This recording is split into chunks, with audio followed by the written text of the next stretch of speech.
now. So whenever we're walking through there, we're seeing it. But I'm really excited. A lot of the guys in the team said this has always been a really fun game.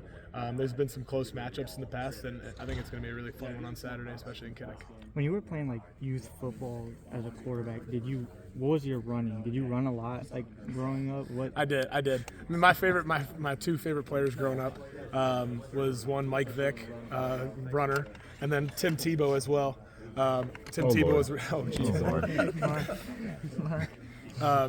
was one of my also favorite players, and he was a great runner, and he could throw the ball well at college, and he won a lot of games for the Florida Gators. And I kind of modeled my numbers were after them. I was always 7 or 15 growing up, and so those are my favorite players, and I liked watching them try to resemble their game. Where's the 11 come from then?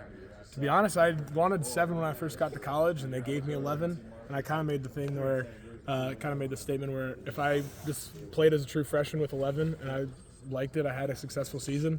I ended up having a really good successful season my freshman year and kept riding with it.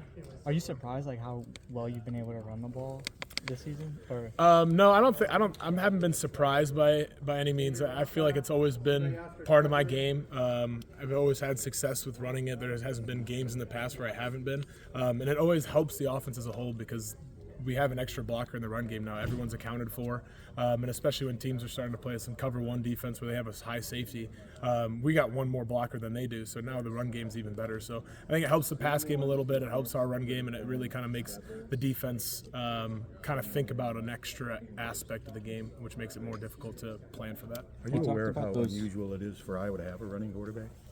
I don't know how I really don't, because I wasn't a huge Iowa fan growing up, so I wasn't really locked into who was playing for the Hawkeyes back then. But I mean, Brad Banks was a good runner back in the day. 23 years ago. Yeah, that's still 23 years ago. So it's, most of the time, it's been, I guess, in the past like 5-10 years that I've been paying attention. There hasn't really been one, so it's kind of nice to kind of add a new element to a lot of the fans that they haven't seen here in a while. I know your linemen love it. Yeah, no, they love it because it adds, again, it makes it easier for the blocks. The run games actually ends up being better because there's extra blockers in that situation, and they have a lot of fun with it too. Are you running more than you expected? I would say I'm not running more than I expected, but I'm not running less than I expected. It's kind of like right where I'm expecting a little bit. I think it's a really great part of my game. It's a great part of our offense. Obviously, there's some games where we don't need to run as much with the quarterback, and obviously Wisconsin, I was kind of dealing with a little bit of an injury there, so we didn't have as many quarterback runs in that game. But I enjoy it, so we're going to keep doing it. Was your dad a running quarterback? He was. Okay, yes, he was. He played at Mount Carmel, which is just straight triple option in high school, and then at Drake, he ran the ball a good amount too. So, Mark, in terms of the passing game, I know you missed a few open guys last week, overthrows, what have you. How do you correct that going forward? And is the knee affecting maybe your throwing motion or anything like that? When I was first getting back from the knee injury, I wasn't able to get through all my throws because I was not putting enough pressure on my front leg to kind of finish those throws to get the ball down a little bit. But I mean, I ended up finishing the game pretty successful. I don't know what it was. I was 9 for 10. I think I just got to almost relax a little bit, get settled in to start off the game. Maybe get a few easy completions to start off the game. Would have been nice to have that one to Gill, get that first down going on the first drive, but didn't end up happening that way. So I think for me, just being able to get settled in, take a breath, just go out there and have fun. Because once the game starts getting settled in, I end up playing a lot better. So even after that, do you think you were just running because it was working?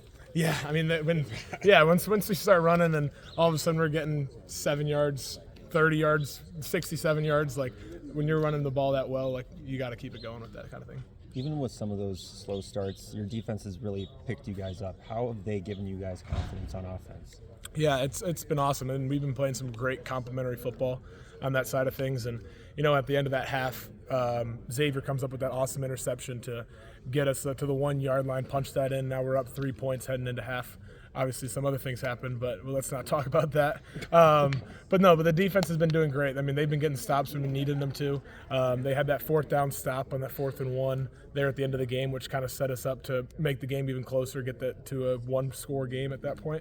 So, I mean, just those complementary football that when they have success and then we have success right after, it just makes confidence throughout the entire team and creates good relationships, and we become a much closer team in that side of things. Minnesota had 9 sacks last week. You probably got asked about that earlier. Yeah. But what did they present to you as a quarterback that is concerning to you, I guess. Yeah, I mean, especially on third. A lot of those sacks came on third down when they're blitzing the house. They're trying to bring a ton of pressure at you, playing man coverage on the outside. So your receivers really got to go out there and win their one-on-one matchups. So, I mean, for us, having some plays that we can get the ball out quick. We have a great offensive line, and I know they've done a great job at passing things off, protecting us when their defense has been playing games. But for me, it's just making quick decisions out there and getting the ball out quick. Mark, in terms of taking